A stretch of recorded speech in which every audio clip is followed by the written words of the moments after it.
Hi,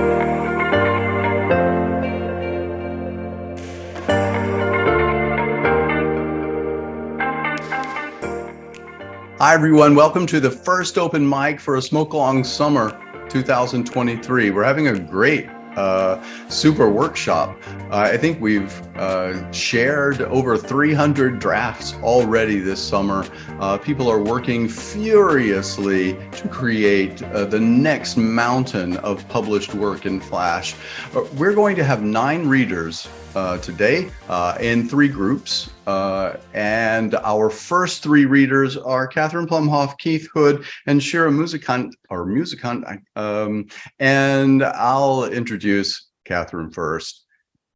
Catherine Plumhoff is a writer, was a 2021 Foundation House Fellow in Creative Nonfiction, and her work appears or is forthcoming in Litro, Heavy Feather, Lit Review, Slate, and other publications. She lives in Valencia, Spain, where she is often covered in sand.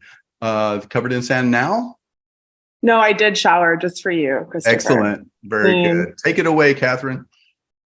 Hi, y'all. Excited to read you a story that's called The Dogs. Let's say your father got dogs after your mother died. And because the dogs were there, you didn't feel as bad about not going home. So you didn't. Just twice a year.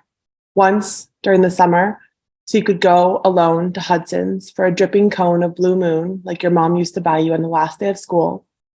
And once during December, near Christmas but not on Christmas itself, that you spent high on the couch in your empty apartment, taking advantage of your roommate's ski trips. But let's say that even during those limited times when you were home, you couldn't ignore the bad shape the dogs were in.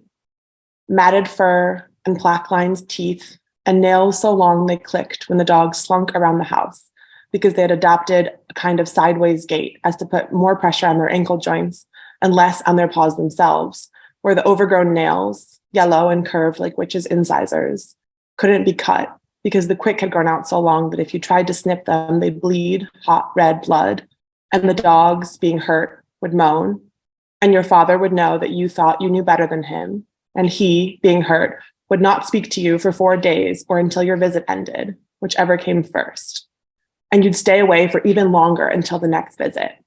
But then you'd come back and the dogs would look even worse. And you'd wait until your dad was asleep on the stained khaki couch, then take the dogs upstairs into the bathroom as quietly as you could, where you'd trim their nails millimeter by millimeter, and deburr their ears gently, snipping out the mats you couldn't untangle with a pair of embroidery scissors your mom used to use that made the same sound as a smile.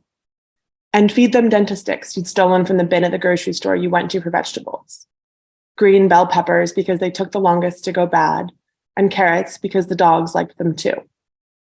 You hid both deep in the crisper drawer, underneath the bags of gnocchi your dad would microwave and mash against the roof of his mouth for his only meal of the day, around 4, after he'd napped and finished his second pack of cigarettes, and before he started the third.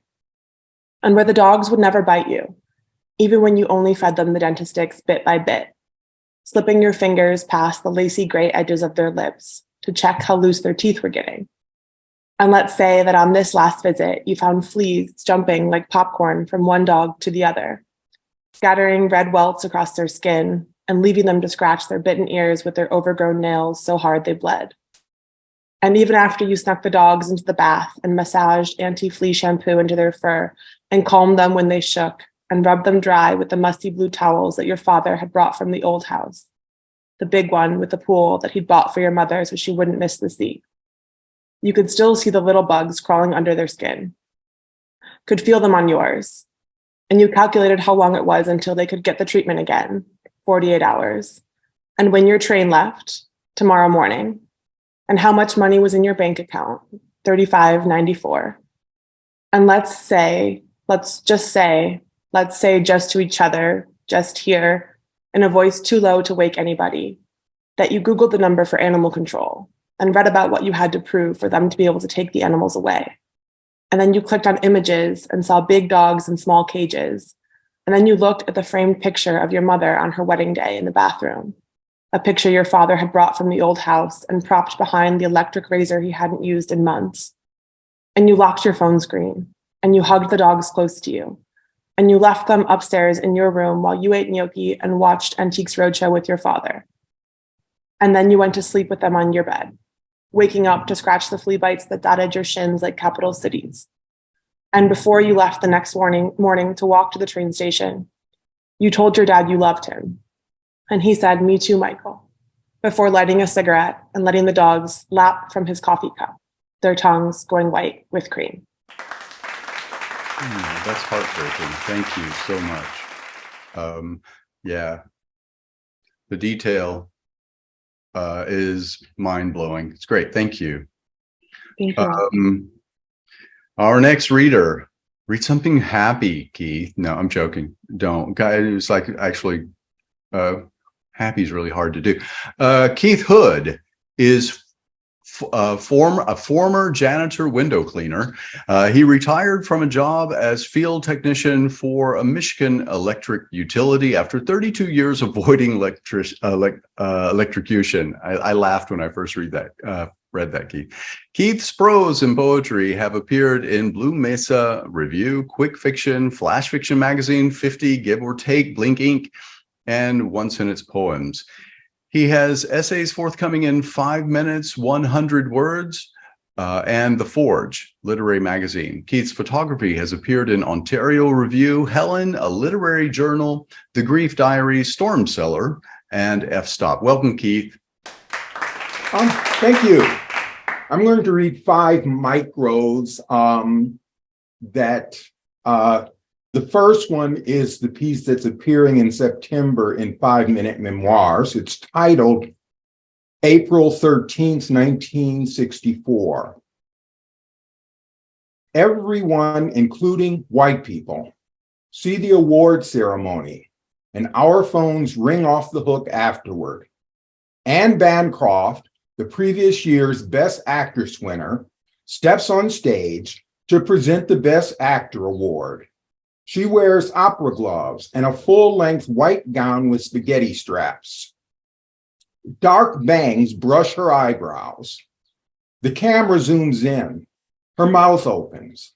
The nominees for Best Actor are Albert Finney and Richard Harris. No applause. Faint, barely audible applause follows the reading of Rex Harrison's name. Paul Newman's name draws more audible applause. Clapping after Sidney Poitier's name rings loud and more sonorous than anything before. One of us is winning the damn thing, my grandmother says. Cinders, a love story. Perhaps we should not have done it. He's been sitting in the closet waiting for her since 1993. His cardboard colored container resembling an oversized Chinese takeout box with the requisite thin metal handle. The texture of his ashes, the texture of his life. Horse bone, teeth, slag, volcanic man, volcanic ash. He died at 69. She died at 96, outliving him by 29 peace-filled years. Before placing her on the floor next to him, we remarked on the finer, more sand-like quality of her ashes, as if she were waiting for a gentle ocean wave. Let the arguments begin. Next piece is When Stars Fell to Earth. The scream of butterflies was followed by the wilting of grasshoppers and the silencing of cicadas. Stars gathered. Clouds gathered to ward them off. Stars descended en masse. Clouds enlisted thunder, lightning, and rain, hail, even snow. Stars kept coming. Their rain versus H2O. The ensuing battle had no winners. Next is Like Breath. A lavender candle glows on the sill of our bedroom window. Beth used to keep the window open, just a crack, even in winter. I was never sure why. It slides open wide. Whispers of night air ripple through the screen and catch the candle flame, which flickers and dies. And the last piece is entitled Starfall, number 3.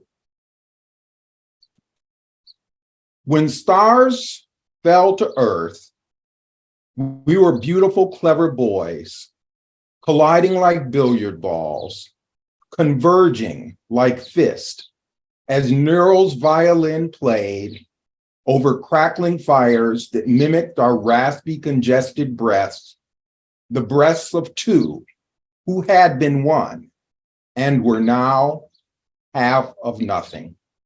That's it. Thank you.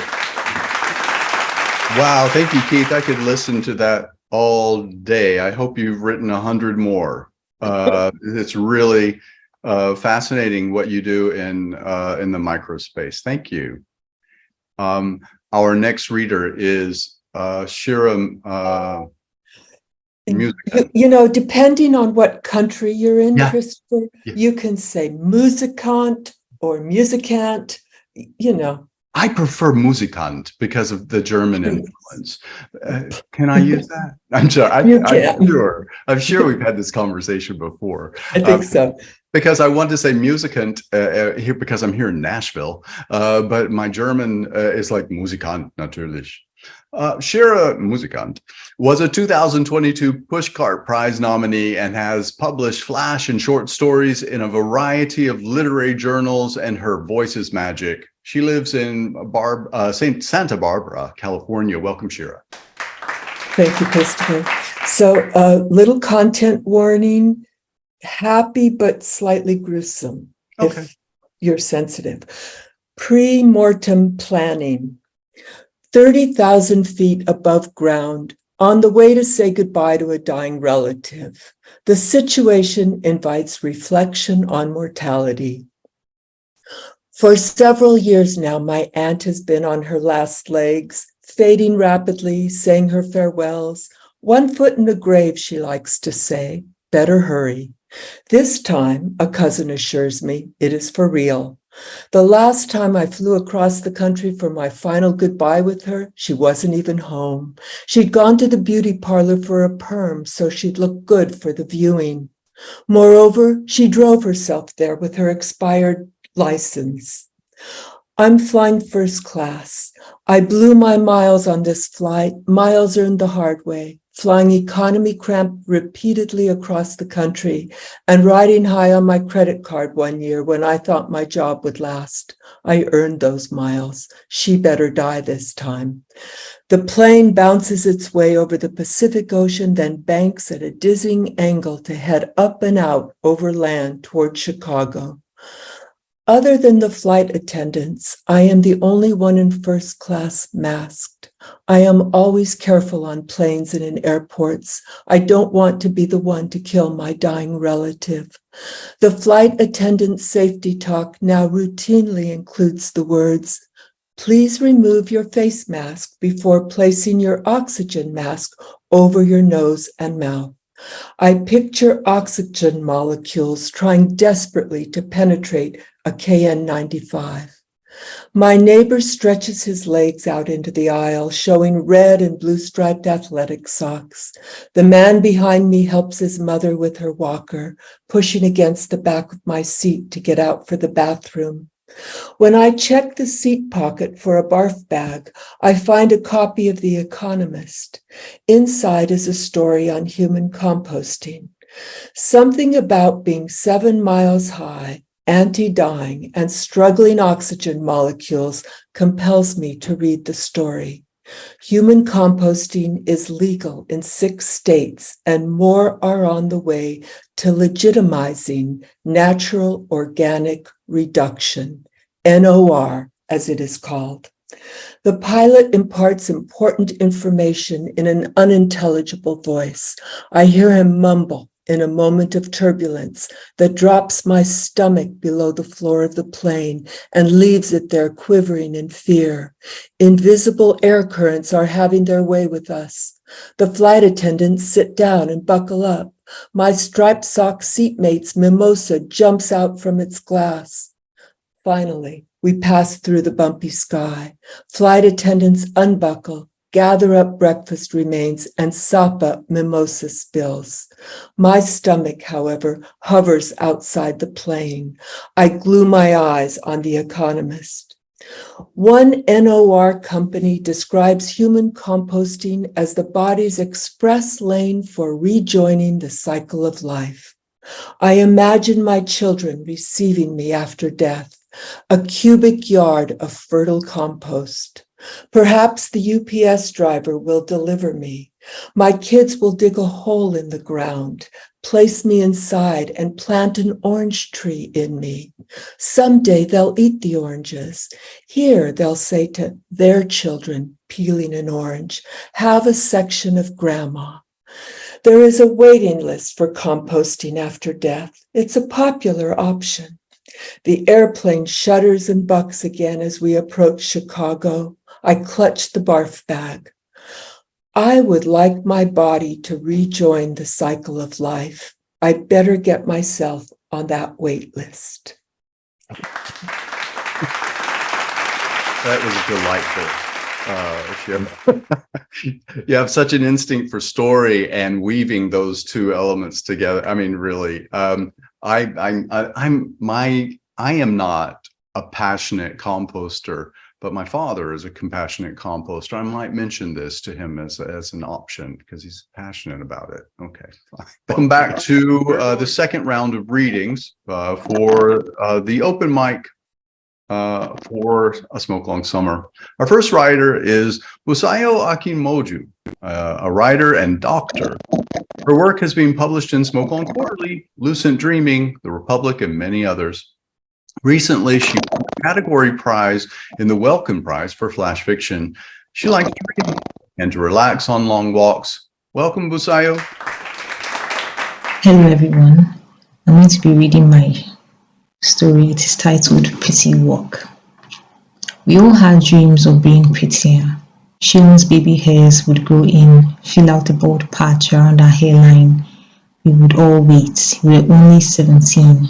Pretty would come. And we didn't even bother to count the days. The hostel roster kept us busy. Washing on Tuesdays, games on Friday nights. On Saturday, out to get suya with a boy, hiding a rounded belly under a peplum blouse, or two slim hips in flowing gowns, acne with carefully parted hair. And that was only in the beginning. Towards the wet, rainy months, April, May, June, those sisters, we grew closer. In those months, we felt delicate, but didn't say it to each other. There were boys hanging over our speech, waiting to sniff out any weakness and make up their minds to go to the next girl. So even in our closeness, there was a frenzied dance under those rainy months. When it stormed, we sat in our rooms over plates of garlic-blended stews on white rice, played charades, pulled out the lipstick stored away in quiet drawers and tried them on. The reflection, a bright purple smile curved back. Then we tried on new wigs we got from the middle-aged shopkeepers at the market. Their sense of style held old Nollywood side parts and penciled eyebrows, and a brown dot over the upper lip to make up for an uninherited beauty. The wigs we got were for looking presentable at school. The makeup for jokes, we said so, wanted to believe it. It wasn't for the party at the end of the year. We went trying on new skins to guess what we would look like when we became pretty. The boys said this, that because we were girls, we went shopping together, and only for that reason. Really, even when we tried on new dresses in a makeshift changing room, zipping up the fabric for the other girl as she soaked herself into it, even when we haggled the price into something redundant, even when Mimi decided to not get the pink skirt after all, even when Tola spent the whole afternoon talking to her boyfriend on the phone, ignoring the rest of us, even when we took separate Okadas home, tired of one another's presence, grudging our next meet-up in the hostel halls, but still hoping to catch the other wearing a skirt you genuinely thought looked good on her. Even then, With all of these choices, did we do it because we were girls or because of the bounding fragility of being human? That the ordinariness and consequence of it is held in the simple choice of what fabric color is best. What friend is true and really loves you? Who knows how to dance with the gentle words that say the truth and do not leave you feeling less than whole? Very soon, it is September.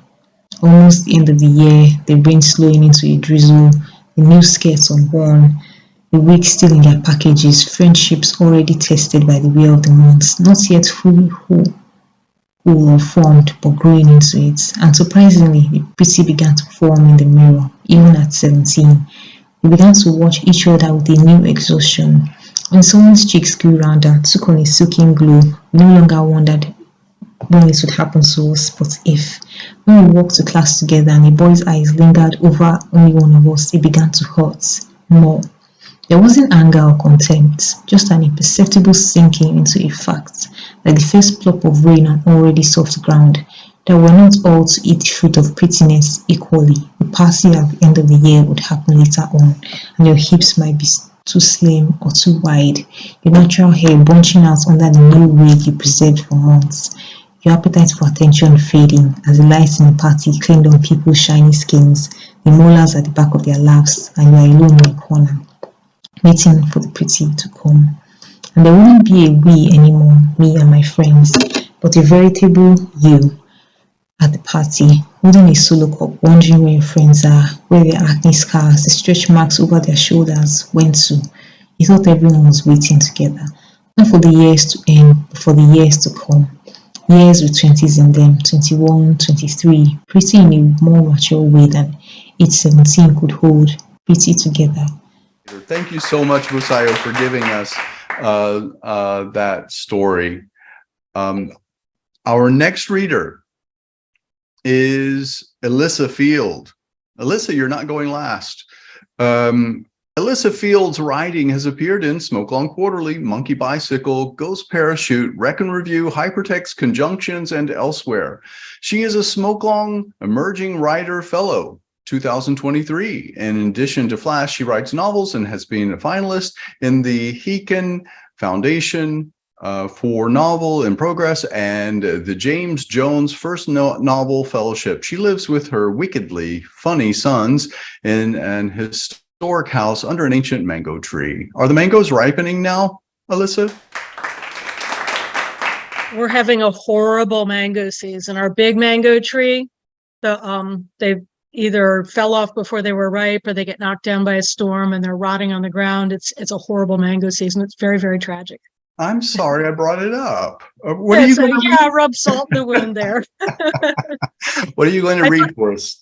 I thought you said no more sad stories. I know. So I'm going to read for you guys the story that got published by Monkey Bicycle Friday. I wrote it on the 14th and it got published on Friday. It's the fastest acceptance I've ever had. And it came out of a really bad day. So the story is called A North American Field Guide to How It Falls Apart. You won't suspect them in the wild. They'll be standing in line for a keg in the back of a van in an alley between brick tenements, both eyeing the batted momentum of a huge inflatable bison to the rhythm of a garage band. The female will be hiding in a black leather biker jacket and docks. The male will approach from behind, less distinctive but remarkable for the silken-haired knees projecting through frayed holes in his jeans. The female will note he has good hands, good wingspan. You'll observe their courtship in the drop timbre of his low, soft accent, the playful way he pushes his arms out like an airplane, drunk on Jack and Coke, and flies circles around her, waiting for an elevator door to open, singing, "I don't know who this other guy is, but he ain't got shit on me." You'll know she's accepted him as her mate if she steps in before the doors close. You'll observe displays of joy and attachment.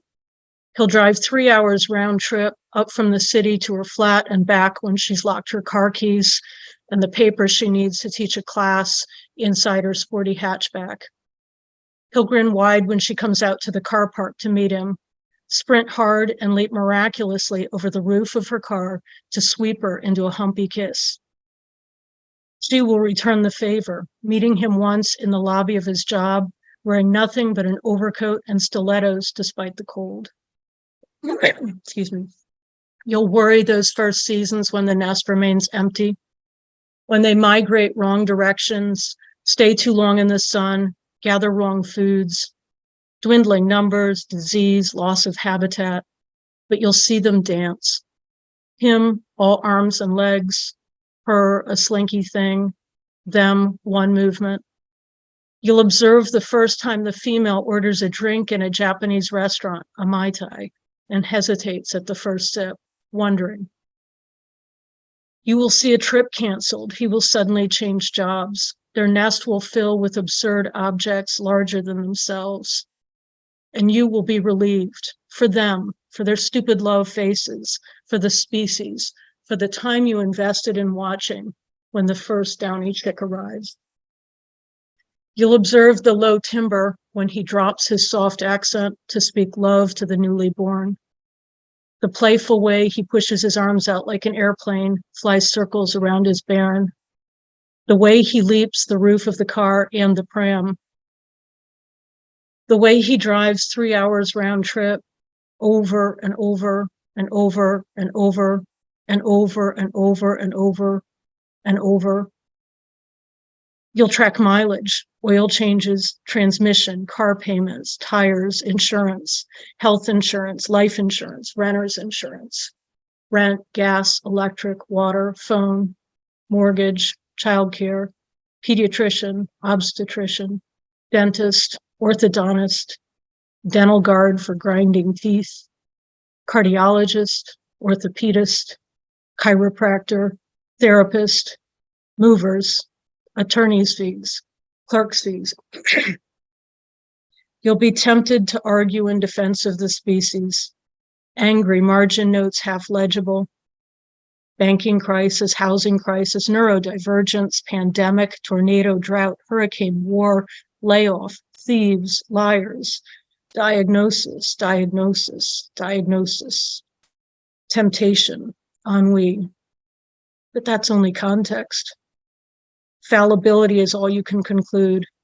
Fragility, despite that magnetism that's strong as gravity, true as tides. You'll sketch the plumage carefully beside your notes. What she wore, what he noticed, what they overlooked, what they loved anyway, what they said, how long they promised, how long they lasted, how grateful they are all the same, how much, how much, how much, how monstrously much they loved. And you'll wait for the next mating season to begin. Okay. Y'all, happy stories. Come on now. No, I'm joking. Who likes a happy story? Great. I can only echo what's being said in the chat. Such effective use of lists. And I think even Kim McGowan said Walt Whitman-esque catalog.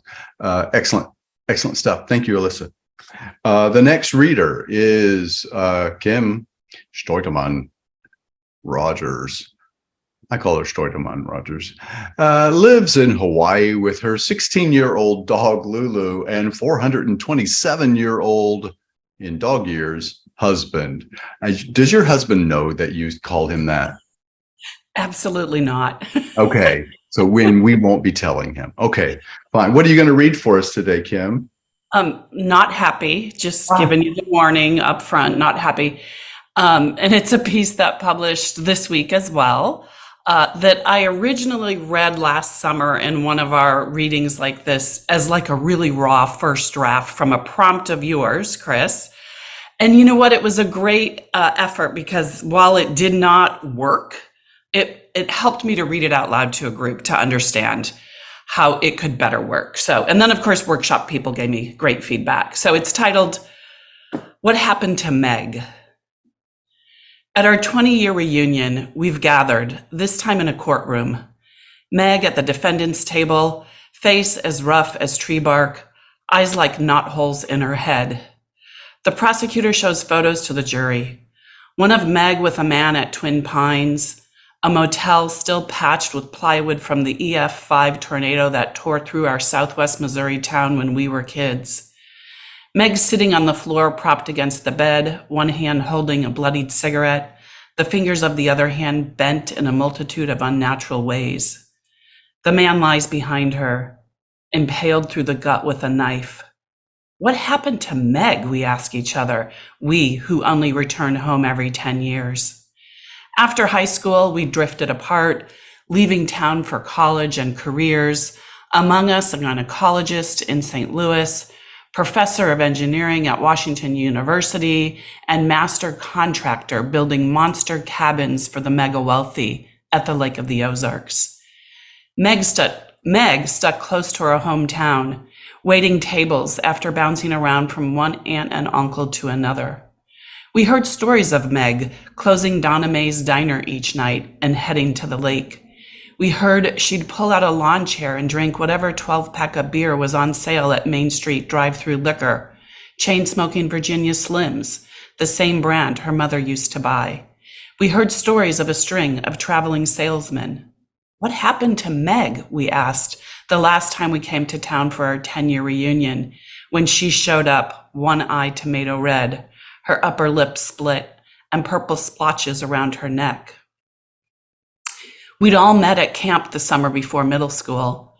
We were at the lake playing canteen bucket brigade when the sky turned to eggplant and sirens pierced our skulls, prompting counselors barely older than us to shepherd the group to a nearby church basement.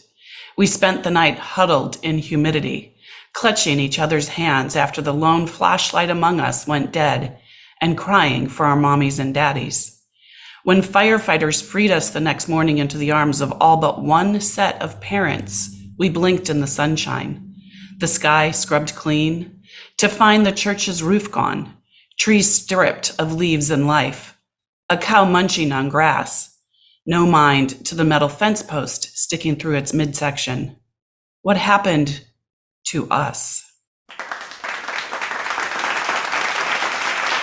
Thank you so much. Yeah, I love the cadence of what happened to Meg. I love it. Okay, and congratulations on the publication. Yay. We have three readers. Our three final readers are going to be Claudia Monpere, Carol Parchevsky, and Shireen Moriyama. Our first reader in this segment is Claudia Monpere. Claudia Monpere's writing appears in Smoke Along Quarterly, The Forge Literary Journal, Bending Genres, Ghost Parachute, Tram Set, Pigeonholes, and elsewhere. She lives in the San Francisco Bay Area. Find her on Twitter at Claudia Monpere. Welcome, Claudia. What are you going to read for us? Thank you. It's so great to be here. I love hearing all this wonderful reading. Scorch. Coated with dust and grime and sweat, we line up in the sticky heat. But the atmosphere is festive. Not even the armed security guards deter our joy. Pat and Thomason do magic tricks. Santiago juggles. Jada leads the children in a concert with shakers, rain sticks, and tin can drums. She plays her beloved didgeridoo. Julie brings out her ancient violin, which she rarely plays. The G string is losing responsiveness, and she has only one more set of strings. I'm looking forward to this evening's feast. Roasted goat with figs, garlic onion fonio with cowpeas, the rare glass of wine, and a toast with Montgomery. Our community rarely celebrates. We mourn. A flash flood gobbling half of our 10 shacks, marauders stealing goats and chickens, a dust storm swallowing an entire family, 9 in our group migrating north, news of their slaughter at the border. We're crumbling, bellowing dust and horror.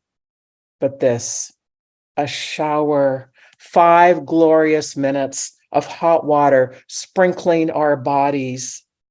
I promised Montgomery I'd be ready for our coupling. Other women have been watching, waiting. A man's needs are even stronger now. I've drawn number 88, the last appointment. It's a good sign, I think, with the possibility of an extra minute or two in the water if I can sweet talk. The last time the mobile showers came, My girl child was still here. We showered together, holding hands. She wasn't scared like the other little ones. I'd explained and drawn pictures. She tilted her little face up to the water, eyes closed, smiling. A year later, an infection took her. I'm lost in water dreams when finally I'm at the front of the line. I pay and I'm guided into the trailer, one security guard on my right, one on my left. The woman at the tiny desk, her eyes tell it all. Due to error, the water is gone, all gone. She returns my money. A wormy parasite of an apology crawls from her lips. I rush past Montgomery, who calls my name, tries to grab me, then lets me run off. I run and I run, howling, out into wild dog territory where savage fur gnaws on whatever life can be found. The soil births nothing here, the ground a system of lifeless arteries ferrying wind and dust. A puzzle of soil fissures from groundwater pumping, land collapsing into trenches. I run with the hot wind, with the orange wildfire skies, skeletons of Teslas littered around me.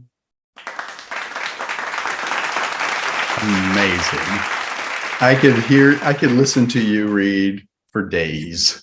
And it's apocalyptic, horrific. Yes, and great stuff. Thank you. Oh, yeah. Carol Parchevsky's writing appears in Stanchion, Burning Word Literary Journal, Drunk Monkeys, Flash Boulevard, and elsewhere. She writes flash fiction poetry and is working on a novella in Flash and a novel. Find her on Twitter at CA _ Parchevsky. Welcome, Carol. Thank you. It's great to be here. So I am going to read a really new piece and see how it goes. It's called To the Last Obverse. It sounds ominous and ancient and weary. It tastes like aged dust roasted with quail or peahen. It feels like wisps of down or discarded cat hair. It looks like nothing, and nothingness never existed. It smells like charcoal slime trails from slugs or snails. It talks like puff-headed politicians in our last resort. It thrives, it latibulates, with multicolored cubes missing a sticker or 2 or 54. It blossoms like turtles sprung from their plastic aquariums in the summer when their frizzled food fries in the afternoon sun. Come here, it said. Be golden, it said. I'm not your friend, it said. But it's all in your head, your wide open brass-knuckled head. What are your thoughts about a world where everyone steals? Hold on, it said. You know you never will bring back common sense, it said. One more time to shake it off. One more time to fell the rage. One more time to smell the Rosa rubiginosa and taste the firm Sangiovese. One more time to hear the cherubic voices in the wind. One more time to brush the tendrils from your forehead. Forever never seems that long to fell rage. Forever never seems like a lifetime ago. Forever never brings back common sense. Forever never reverses irrefutable damage. Why don't you come in the shadows, it said. In the shadows, I'm not your friend, it said. Common sense is not common in the light, it said. Common sense was never common in the light, it said. One more time in the shadows, it said. I don't want to be a tough guy because I heard courage drifting over incinerated forests. I'm not going to fade because I felt luxurious leather boots and smuts. I'm not going to shine because I smelled 10 parts per billion ozone. I'm not going to savor grana padona on toast points because I'm not your friend. I'm not going to sing at the top of my lungs because no one is listening. Just one more time, it said. Swallow your pride, it said. All hail the queen, it said. All hail the queen. Just give your life away, it said. You can be golden and letibulate, it said. We all solve the Rubik's Cube in the shadows. We can all be puff-headed politicians as a last resort and letibulate. Come here, it said. Be golden, it said. I'm not the truth in the shadows. Thank you. Such attention to language. Excellent. Thank you. Shireen Murayama is our last reader. Shireen Murayama is a poet and educator enjoying the privileged time of writing this summer with the generous support as a Jack Hazard Fellow. Congratulations on that, Shireen. How are you today? I am wonderful. Yes. Okay, here we go. I'm going to round this out. Thank you so much. It's so good to see so many faces and hear all these beautiful pieces. This is 565 words. We don't talk about the weakest one from this week's prompt or last week's prompt. Here we go. On the most prolonged day of the year, a line of 5-year-olds stands sea-facing. They used to call it Jumping Rock. A plume of ancient lava pierces the sea at the edge of the bay. Here, the currents can rake an ill-timed jumper over customs, polishing limbs until, polishing limbs until one resembles a small roasted stone, a lump of oyster. Parents would suffer the most, yoked to the shore by tradition. The bravest child yells a warrior's cry into the arms of the sky. He recalls the survivors' advice from the older boys all year and last night. The bravest parents attempt conversations, today's weather, the mid-tides. The bravest child bypasses the wet ledge of rocks below, now baptized, now smiling. White teeth and whitewash, one by one, parents fall to their knees in disbelief or gratefulness. At least that's what the elder twin, Caleb, had envisioned would happen today. He would leave his sister to figure things out, but she, the smallest of the fives, stood farthest from the cliff. Caleb's grandfather would have to wait. He didn't like waiting. Caleb imagined the trajectories, running and clutching her before takeoff, maybe an underhand toss. Maybe his grandfather would like him more. Caleb thought he had accepted the fact that he wasn't his grandfather's favorite. He demanded his sister's arms and swung her around and around and around until his world became hers, and he is sitting in grandfather's lap, tracing his scar from forehead over his paper-thin eyelid, its path blocked at the border of his nose. It is his shoulders grandfather covers at night with his own blanket.